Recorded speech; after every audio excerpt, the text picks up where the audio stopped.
Welcome back. We're still talking about Nigeria's debt profile. Let's go to Abuja.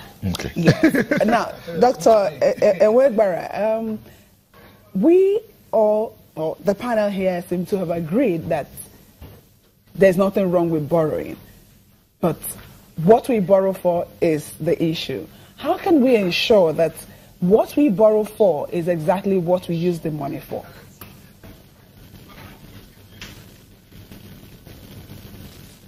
That is a fantastic question. And that question should be addressed to the government, federal, state, and local government. Because we have been borrowing for consumption. So for us to do that, federal government should stop borrowing. It is the states, and if possible, the regional economies, when we now do fiscal federalism, and the local government.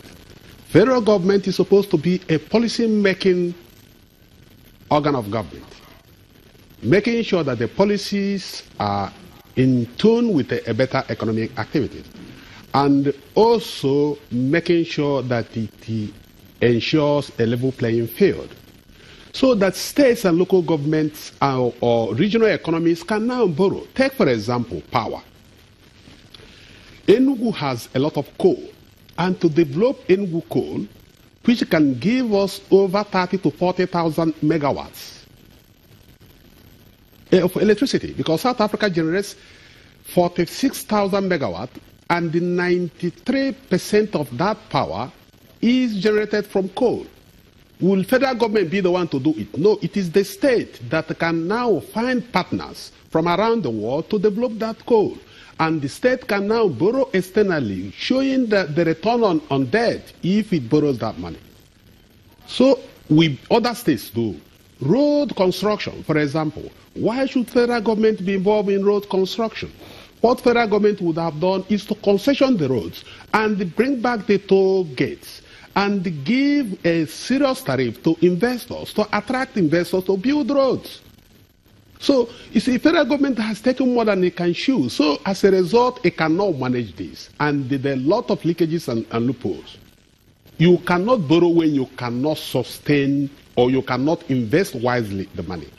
Before you borrow money from the bank, my dear, you go to a bank and borrow money. First of all, they ask you to show what you are borrowing the money for and how you repay us back. In our own case, we don't show what we are borrowing the money for and how we repay back. You know, he was talking about 30 billion. I was one of the first people to say the 30 billion should not be allowed because federal government came with a blank check. It's asking for a blank check, let me borrow this money, and then I think what I will do with it. No. You should borrow, making sure you have already done your visibility studies and making sure that it's a bankable project and it's a marketable project and making sure that the return on debt is big enough to, within a few years, to pay off the debt.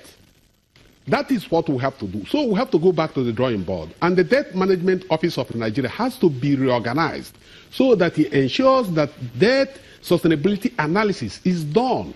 And no government, be it state or federal, will borrow for consumption. That is recurrent, paying salaries. You must only borrow for investment. And that investment must be shown to have a higher return on the money borrowed. For example, you can borrow money to build road that leads to nowhere. If you have an industrial park and you are borrowing to build power plants there, to build better roads and streets there, it should be encouraged. But I'm not saying this I hate Abuja. I'm massively investing a lot of money in Abuja in road construction. And this is concessionary road from Chinese. And the Chinese ECC and the other companies are doing this. You ask yourself, is Abuja viable enough to pay back the loan? No. That loan is going to be paid by South-South. Money coming from the South-South and money coming from Lagos in terms of taxes. So we have to actually allow the region so that federal government cannot be the one determining the investment directions of this country. The day we do that, you will discover that the states and the regions can now decide what they will borrow money for. And they go to the federal lawmakers, and they will show federal lawmakers the the return on debt and the repayment plan they're having, and the importance of that investment to the economy. Because as we all know, if we reduce the cost of doing business in Nigeria, and the major cost of doing business in Nigeria is power. If we reduce cost of power in Nigeria, then we reduce imports, because we now increase the production of these goods we're importing overseas locally. And when I was saying earlier that, we have to devalue Naira, I'm not saying that we want to devalue Naira, but you see, if what we are doing now is that we are subsidizing imports. Because if a pair of shoes imported from China costs $10, and you discover that if you come to Nigeria, it costs about $12 because of cost of doing business. And if we devalue Naira now, then the Chinese bringing the shoes will be priced out of the market, because the Nigerian producing the shoes now, we produce it at less cost.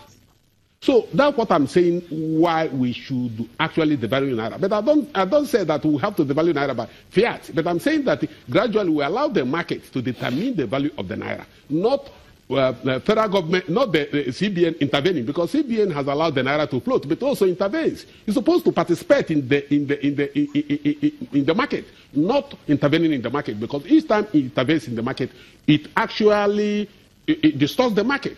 That's what I'm saying. If I may ask this question, you've talked again about states borrowing here, but the states, there are some states that are already owing. Are they managing their debt properly, as it should?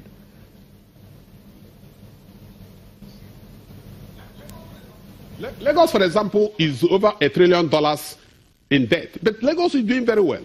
Lagos is doing very well. Look at Lagos toll gates. Lagos toll gates is generating a lot of revenue. It is paying itself. Why shouldn't that be spread across the country? What I'm saying is that when you borrow to pay for recurrent, is what we have to, by law, we have to make it impossible. But if you borrow for investment, by the time you are borrowing for investment, people will see the viability of the project and the return on investment, or the return on debt and the repayment plan. When that is done, there will be no problem. Nigeria can borrow up to 100% of its GDP. In fact, because of low tax revenue, we can borrow up to 100% of our GDP, so long as the money is borrowed and invested in the infrastructure and is invested to grow the economy. There's nothing wrong with that. Okay. And thank God that everyone has agreed that there's no amount of borrowing that is too much. Let's go to Mr. Mabinuri. Ikpahosa here is saying that rather than direct borrowing of cash, Nigeria should be negotiating investment partnership. What do you think about that?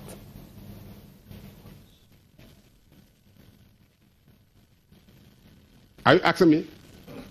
Mr. Mabinuri. Yes, I actually believe in that, because when you borrow cash, you divert it. Dr. Nwegbara, Mr. Mabinuri, that question is for you.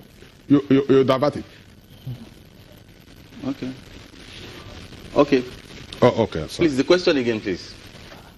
One of our viewers is on Twitter and is saying that rather than direct borrowing of cash, Nigeria should be negotiating investment partnership. What's your thought on that?